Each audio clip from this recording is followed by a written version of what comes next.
ನಾನೇ ಈಗಲೇ ಎತ್ತಿವೇಷನ ಧರಿಸಿ ರಾಜನ ಸಮತೆಯಿಂದ ನಾನೇ ರಾಜನಾಗಿ ಸಿಂಹಾಸನ ಮೇಲೆ ಕುಳಿತು ರಾಜನ ಮುದ್ರೆಗೆ ಮಾಡಿಕೊಂಡು ಅವರಿಗೆ ಕಠಿಣವಾದ ಶಿಕ್ಷೆ ಕೊಡುವೆನು. ಈ ಕೈಗೆ ಮಾಡುವೆನು. ಜೈ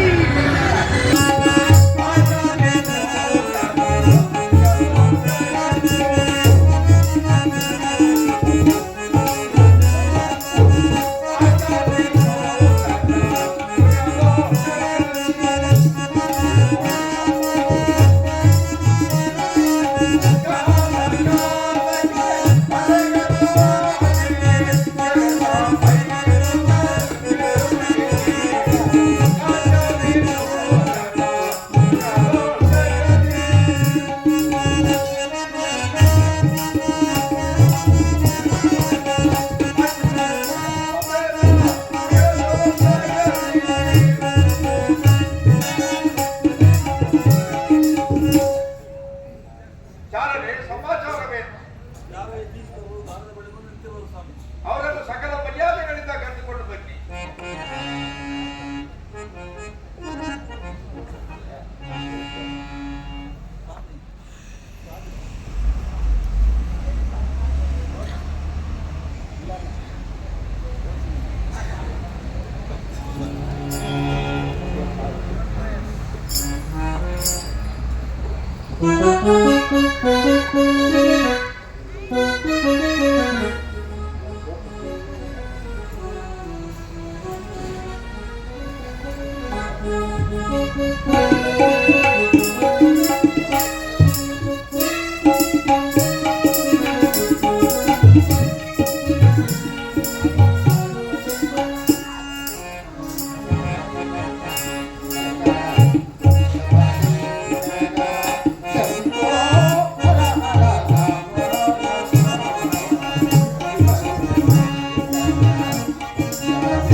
ತಾಯಿ ಈ ಕೀಟಗಳ ರಾಜ್ಯಕ್ಕೆ ದಯ ಮಾಡಿಸಿದಿರಿ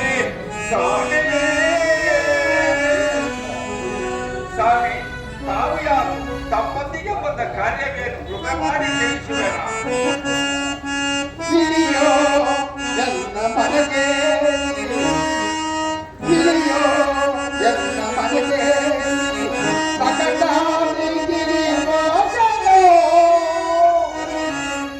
ಬಂಧದ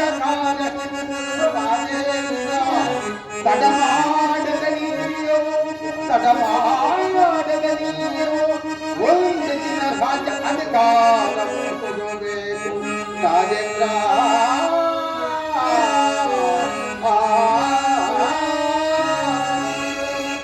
ರಾಜೇಂದ್ರ, ಸಂಕಟಾದಿ ನಿರಂತರವು ಬ್ರಹ್ಮಚಾರಿ ಸಾಧಿಸುತ್ತಲ್ಲ ರಾಜ್ಯ ಮಾಡುವ ನನಗೆ ಮನಸ್ಸಾಯಿತು. ಅದರದಿಂದ ನಿನ್ನ ರಾಜ ಅಧಿಕಾರವನ್ನು ನನಗೆ ಒಂದು ದಿವಸ ಕೊಡುವಂತಲ್ಲು, ಅದೇ ನನ್ನ ಕೋರಿಕೆ.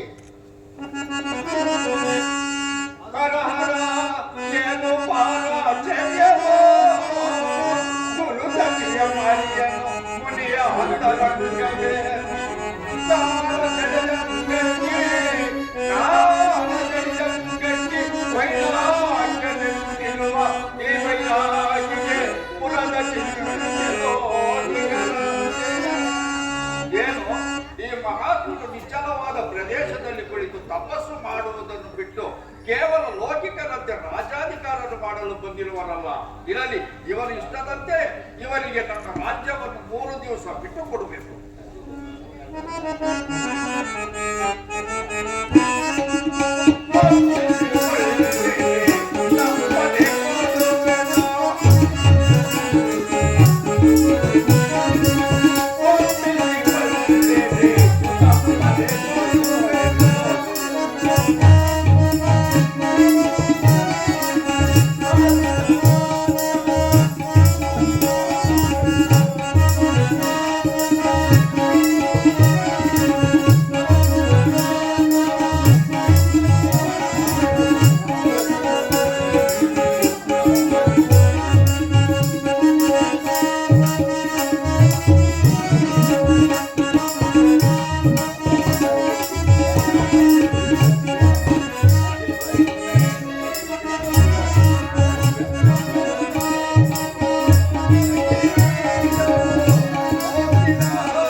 ಮಹಾರಾಜರಿಗೆ ದಂಡಾಲು ದಂಡಾಲು ಜಲೇಶೆಟ್ಟಿದೆ, ನೀವು ಬಂದದ್ದು ವರ್ತಮಾನ ಏನು? ಸ್ವಾಮಿ స్వామి పని మనిషిని మా ఇంట్లో పెట్టుకోనంటే ఆయమ్మ బిడ్డి చేతికి గిలికిచ్చింటే గిలికించి ఎత్తుకొని పోయి మొగిలి చేతికి ఇచ్చే వీళ్ళు ఈ దేశంలో చాలా దొంగలు స్వామి. వచ్చి బంగారం మిగేవాళ్ళు స్వామి. వీళ్ళకి ఏమి శిక్ష ఇవ్వాలన్నా అది ఇచ్చే మళ్ళీ ఇచ్చేయండి. ಈ ಮಾತು ನಿಜವೇನಾ? ಅತಿ ಬೆಲೆ ಬಾಳುವ ನವರತ್ನ ಖಚಿತವಾದ ಬಂಗಾರದಲ್ಲಿ ನಪಾಲಿಸಿ ನಿನ್ನ ಗಂಡನ ಕೈಗೊಂಡು ದೂರ ಬಂದಿರೋದು ಇದಕ್ಕೆ ನೀನು ಉತ್ತರ ಏನು? ಗೋಡೆಯ ಮೇಲೆ ಬರೆದಿರುವ ಚಿತ್ರಪಟದಲ್ಲಿರುವ ಹಂಸ ಪಕ್ಷಿಗೆ ಜೀವ ಬಂದು ಅದು ಮಗುವಿನ ಕೈಲಿದ್ದ ಬಂಗಾರದ ಗಿಲಕೆಯನ್ನು ನುಂಗಿ ಇಂಥ ಪ್ರಕಾರವಾಗಿ ಅದೇ ಗೋಡೆಯಲ್ಲಿ ಅಡಗಿ ಹೋಯಿತು ಸ್ವಾಮಿ. ಇದು ಸತ್ಯ. ಓಹೋ, ಹಾಗಾದ್ರೆ ನೀನು ಕದಿಯಲ್ಲವೋ? ಸರಿಯೇ, ಈ ಕಡೆ ನಿಲ್ಲು. ಎಲ್ಲವೋ ಗೌರವ. ನಮ್ಮ ಸಿಟ್ಟಿಗಮನ ಸೇವಕರು ನಿನ್ನ ನಿಂತು ಜಪ್ತಿ ಮಾಡುವಾಗ ನಿನ್ನ ಅಂಗಿನಿಂದ ಬಂಗಾರದ ಗಿಲಿಕೆನು ಕೆಳಗಡೆ ಬಿದ್ದು ದೂರ ಬಂದಿರೋದು ಇದಕ್ಕೆ ನಿನ್ನ ಉತ್ತರ ಏನು? ಪ್ರಭು, ಸತ್ಯ ಎಂಬುವುದು ಅತಿ ಪವಿತ್ರವಾದ ವಸ್ತು. ಸತ್ಯದಿಂದಲೇ ಈ ಪ್ರಪಂಚವು ನಾವು ನೀವು ಜೀವಿಸಿರೋದು. ಆದರೆ ನಾವು ಚಕ್ರ ಸೇವಕರು ಬಂದು ನನ್ನನ್ನು ಜಪ್ತಿ ಮಾಡಿದಾಗ ನನ್ನ ಅಂಗಿಯಿಂದ ಬಂಗಾರದ ಗಿಲಿಕೆ ಕೆಳಗಡೆ ಬಿದ್ದಿತ್ತು. ಇದು ಮಾತ್ರ ಸತ್ಯ ಸಂಕಲ್ಪವಾದ ಮಾತು. ಮೂರ್ಖ, ಇಚ್ಛಿತಿದ್ದಿದ್ದೆ ನಿಜವಾದ ಹೇಳು. ಇಲ್ಲಾದ್ರೆ ನೀನು ಘರ್ಷಿಸಿದ ದಿವಸನು ನನ್ನ ಪತ್ನಿ ಗಿಲಿಕೆಯನ್ನು ಕದ್ದು ನಾನು ಕೈಗೆತ್ತಿಕೊಂಡು ಒಂದು ಮಾತು ಹೇಳು. ನಿನಗೆ ನನ್ನ ರಾಜ್ಯದಲ್ಲಿ ಅರ್ಧ ರಾಜ್ಯ ಪಕ್ಕದಲ್ಲಿ ಆತ ಹಣವನ್ನು ಕೊಟ್ಟು ಗೌರವಿಸಿದನು. ನಿಜವಾದ ತಿಥಿ ಹೇಳು. ಪ್ರಭು,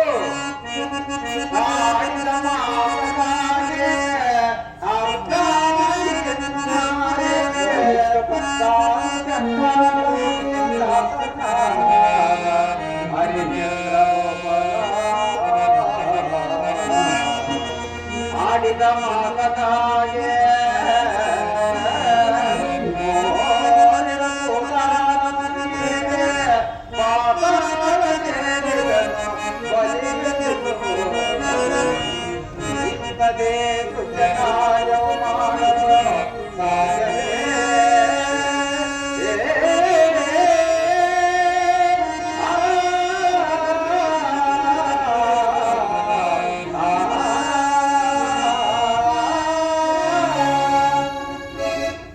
ಸ್ವಾಮಿ, ಅದರಂತ ಪಾತಕ ಮತ್ತೊಂದಿಲ್ಲ.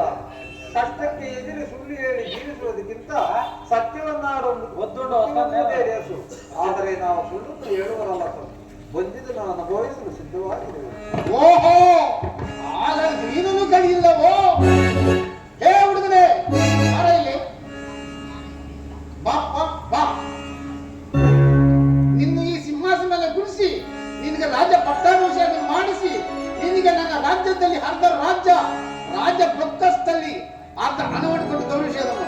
ನಮ್ಮ ತಾಯಿ ನಿನಗೆ ಕದ್ದು ನಮ್ಮ ತಂದೆ ಕೈ ಹಿಡಿದು ಒಂದು ಮಾತು ಹೇಳುವುದು. ಸ್ವಾಮಿ, ನನ್ನ ತಾಯಿಯು ಕದಿಲೂ ಇಲ್ಲ, ಅದನ್ನು ನನ್ನ ಹೃದಯ ಕೊಡಲೂ ಇಲ್ಲ. ಇದು ಯಾವುದೋ ಒಂದರ ಮೈ ಮೇಲು ಸ್ವಾಮಿ.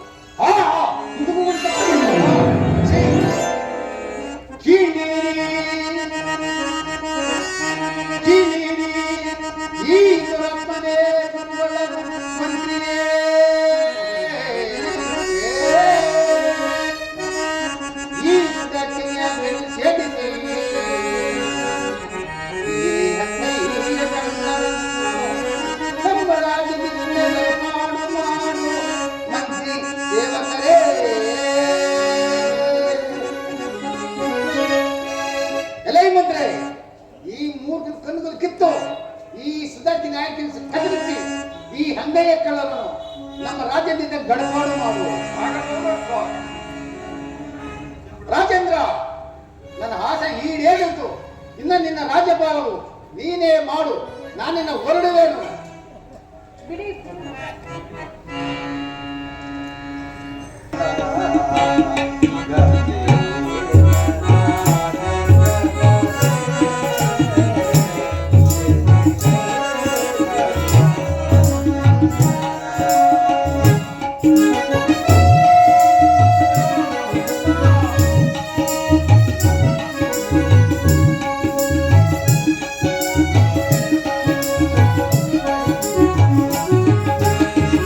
ಎನ್ನಯ ಬಾಳೆ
ಚಳಿ ಅದುಮೆಯವರು ಈ ಕರ್ವಿಗೆ ಮಾಡುವರು. ಜೈ ಸಾಕಷ್ಟುಗಳು ಬಂದಿರು. ಆದ್ರೆ ಸೌರಾಷ್ಟ್ರ ನಗರದಲ್ಲಿ ಧೈರ್ಯದಿಂದ ಜೀವ ಸೇವೆಗಳಂತೆ ನಿಂತಿರುವರು. ನಿನ್ನ ಮಾಂಗಲ್ಯ ಪ್ರಭಾವದಿಂದ ಈ ಚಿಂತಾಳವನ್ನು ತೂಗಿಸು. ಇದರಲ್ಲಿ ನೀನು ಖಂಡಿತ ಗೆಲ್ಲುವೆ.